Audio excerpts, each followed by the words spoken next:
There's a right and a wrong way to lane filter or lane split. This is the wrong way to do that. If you're looking for a phone mount for your motorcycle, why don't you check out Rockform, use code DANDAN25 for 25% off, or have an opportunity to win this during one of my Patreon giveaways. If you want more information about that, swing on by patreon.com/DandanTheFireman.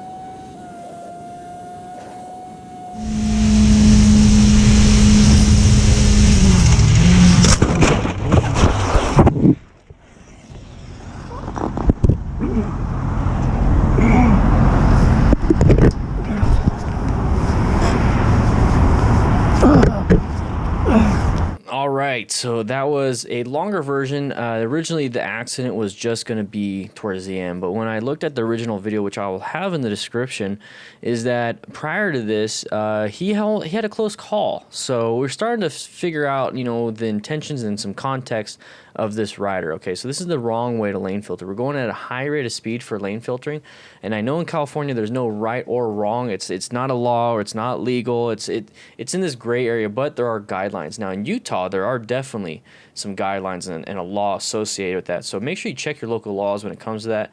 Everywhere else in the country, we can't really do it legally. So I don't have too much experience with that. I don't live in California. I live in Arizona. We don't have a lane filtering law. So from what I understand with California and Utah, you do not want to go above 10 miles an hour over the traffic that is flowing right here. So this guy's going quite a high rate of speed. Also, understand car intentions. So while we're moving here, you see how everyone is kind of slowing down, and it's like, man, it's just gridlock. I hate this, hate this, hate this. This red vehicle has plenty of room to move over to the right. The vehicle in front of him has plenty of time and space to move to the right, especially if that lane is moving quicker. As drivers, we do that all the time. We switch lanes to get to the one that is going faster, just like checkout at Walmart or anywhere else. So we need to start understanding car intentions, also rider impatience. You know, see right here, just like I said, that car had plenty of time to get over. The rider impatience is really playing a huge role in this. So you're gonna see him pass this rider. He's gonna be like, what the heck, man? He's gonna look at him, rev bomb, and put up his hand. We're gonna speed up the footage here. This wasn't sped up by him, it was sped up by me, but you see how that vehicle switched over also. So we need to start thinking, hey, you know, this is what's gonna happen. I need to be very cautious of that. So let's move forward a little bit more.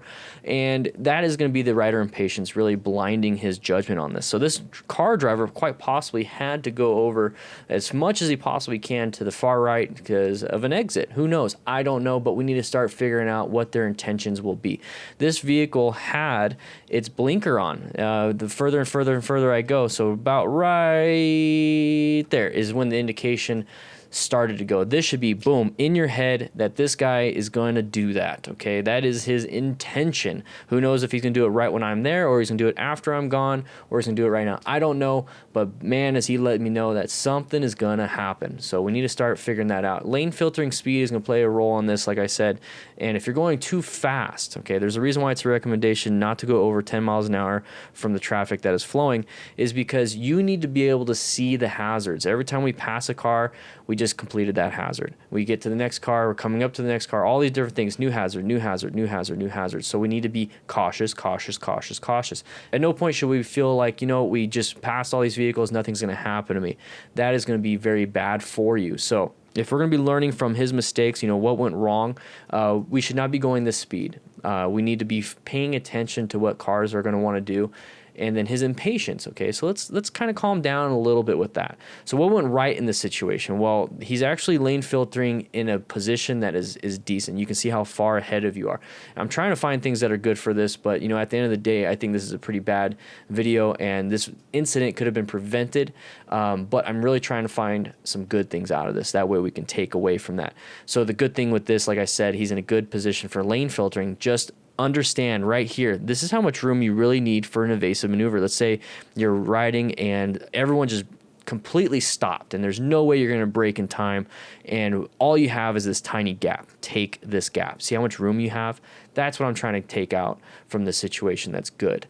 How can we learn from this? Like I said, slow down, increase your space cushion, understand what the cars are doing. If you can understand what a car is going to do before it does it, or what it wants to do before it does it, then you're going to give yourself almost a sixth sense to where you can figure out what people are wanting to do. It's really fun to practice, especially when you're driving or riding and just looking around, okay? So obviously everyone is stuck in traffic and cars are going to want to move to different lanes. It's simple as that. Now we're lane filtering.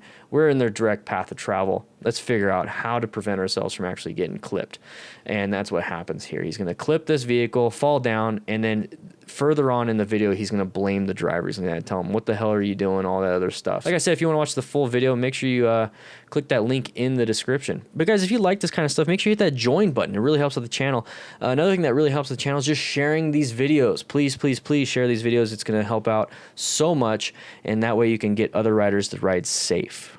But with that said, I hope you ride safe and be safe, and I'll be seeing you around.